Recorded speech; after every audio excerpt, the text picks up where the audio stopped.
So hello everyone. So I'm gonna teaching you how to make a calculator using Vivid.net. So first, we need to open the Visual Studio 2012. Then new project. Then make sure na naka visual basic mo. Then press this window form application. Then press OK. So diri ta mag-design sa tuang calculator. Then as you can see nga naa na tay diri form 1. So which is diri ta mag-drop down og mga sud sa toolbox. So mag-drop ta og text box, for our yung kanang makita mga numbers diri. Pwede na nato siya padakon or pwede ra dili sad. So next is 23 button or button. So 23 button. Pwede rin nimo siya copy and paste. So for example, ingani. Copy, paste, paste.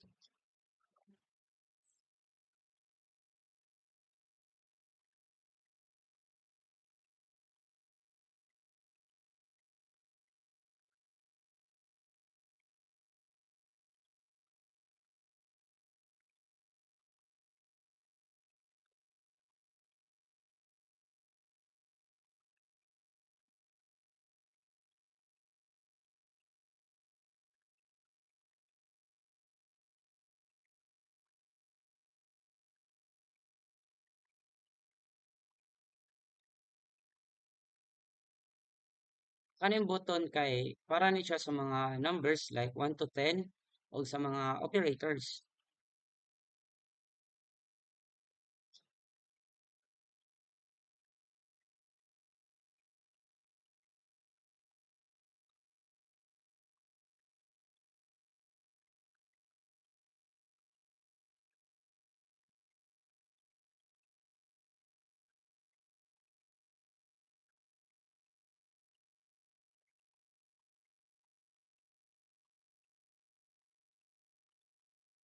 So atong button kay dapat 23 ka button. So pila naman 12 pa.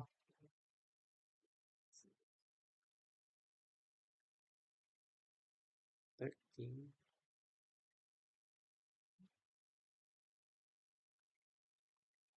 Pwede ra na to siya kanang mga isbog-isbog unya.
So ana next ana kay kanang mag-change ta sa text.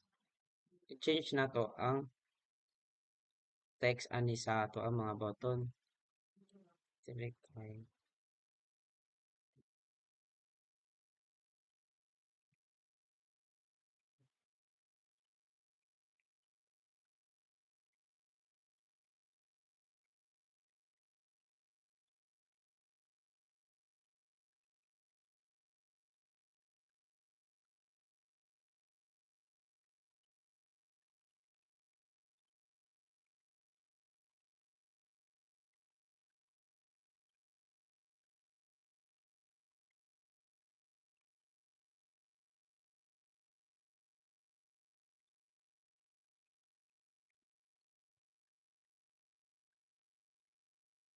Five,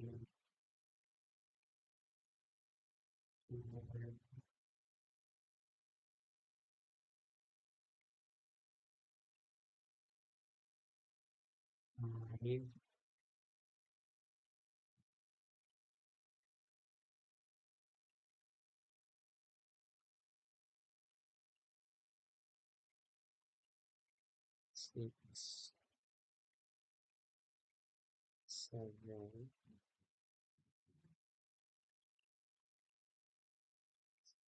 8, 9,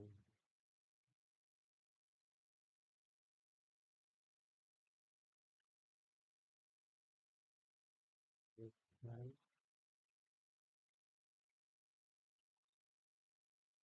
space.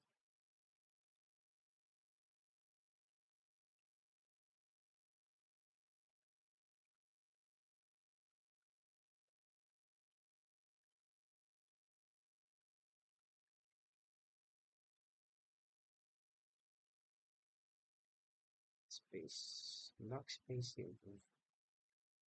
Backspace.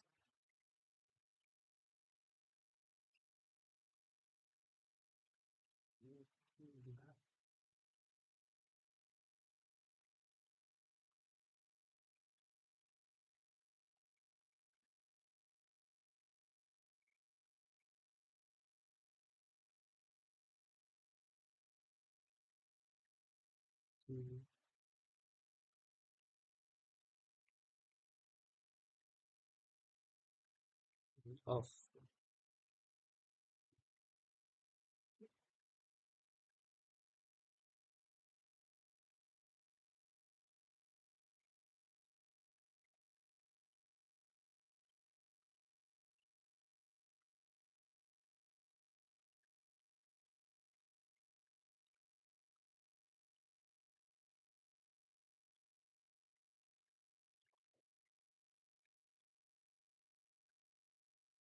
Okay.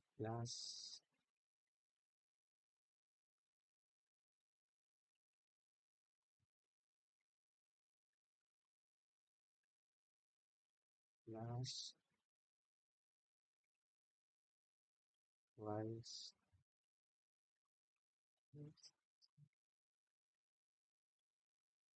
minus, times,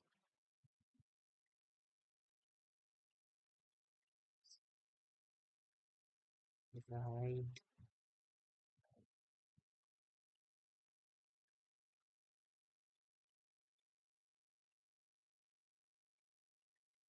cube,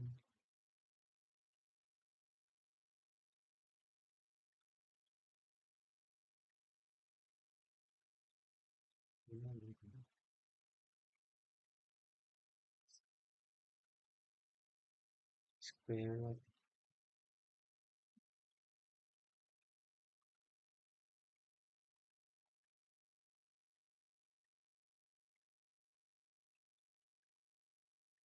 and then pwede man siya na to i-designan. Pwede rin na to siyang designan nga para like ito na designan like parehason mag color like mag-atag mga color ngano. So,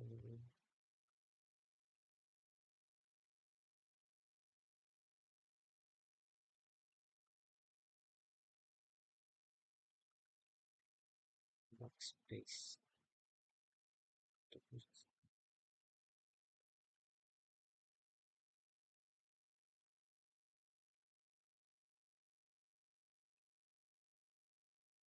Pwede sa init siya nato kanang duck and food. Ana. Then, after ani,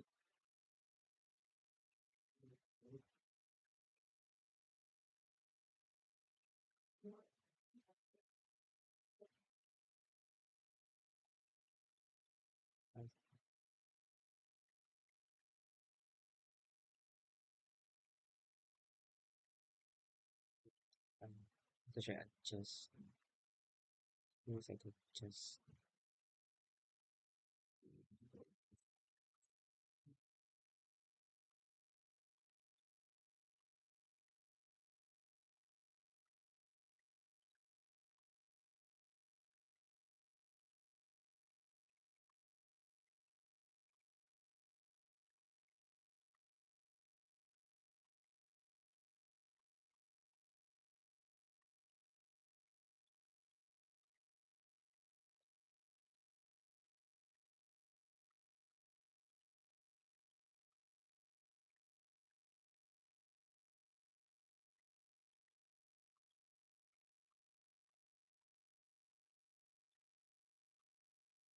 Ibaba na natin. Ano?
'Ano siya, pwede man na nato siya madako.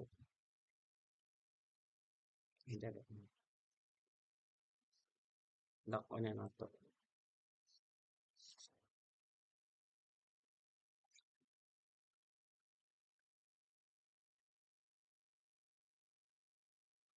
Okay.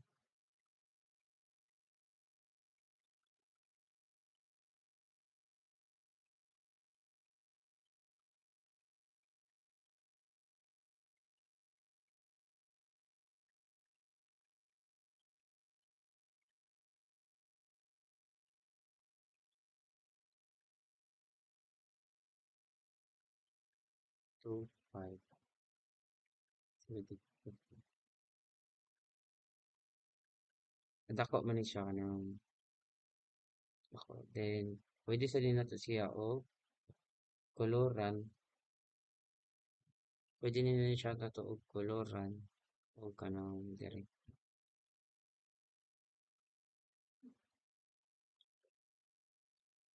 Pwede na siya makoloran. Oh, lumuot.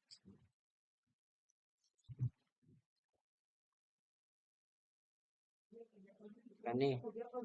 So, ang i-color ani na to kay tingari ba? Kani. Then, sa background na to kay pwede sad mag-add ta. Mag-add ta dire sa background. Mag-color sad.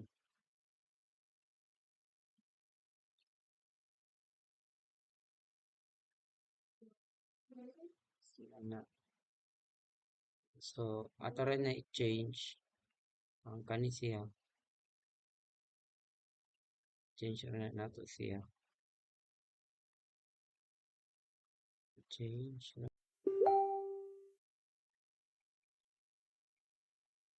Change na na. Just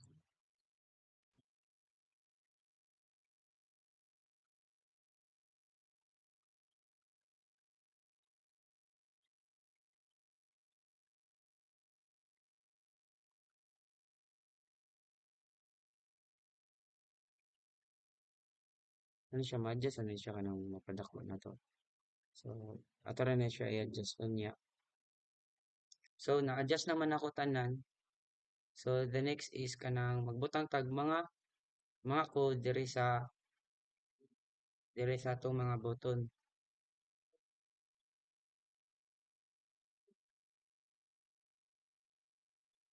So nakabutang na mo kog code. So ang pag mana na siya mga code natin. So para mo gana ang backspace kay need na to siya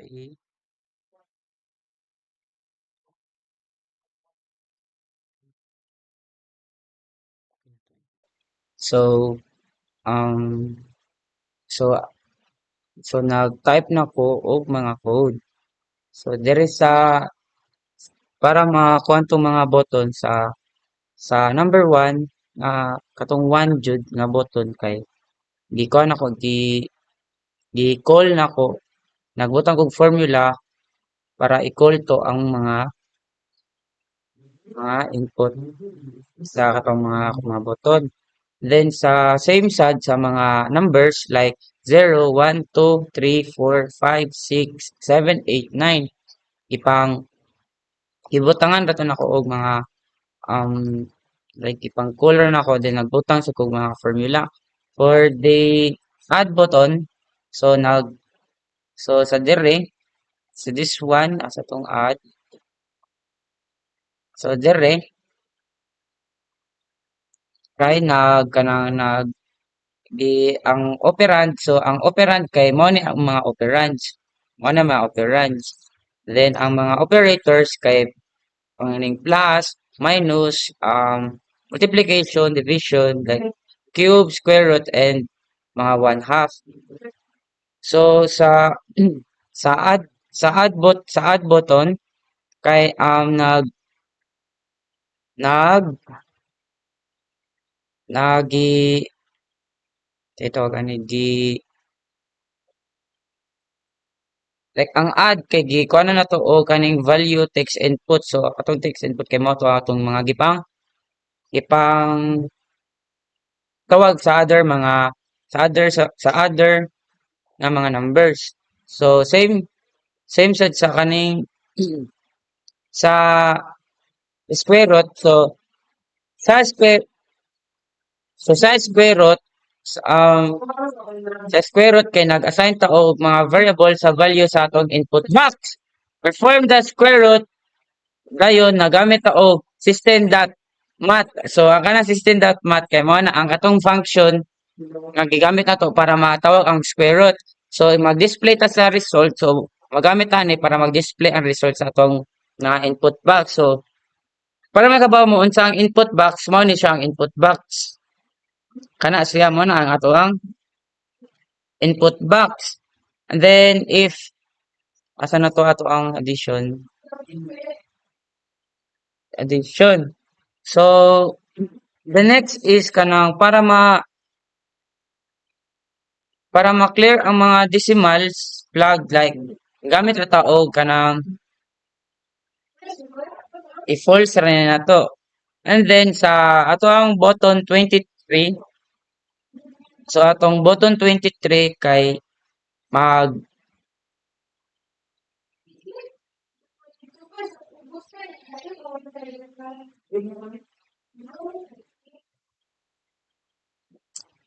sa mga ataya.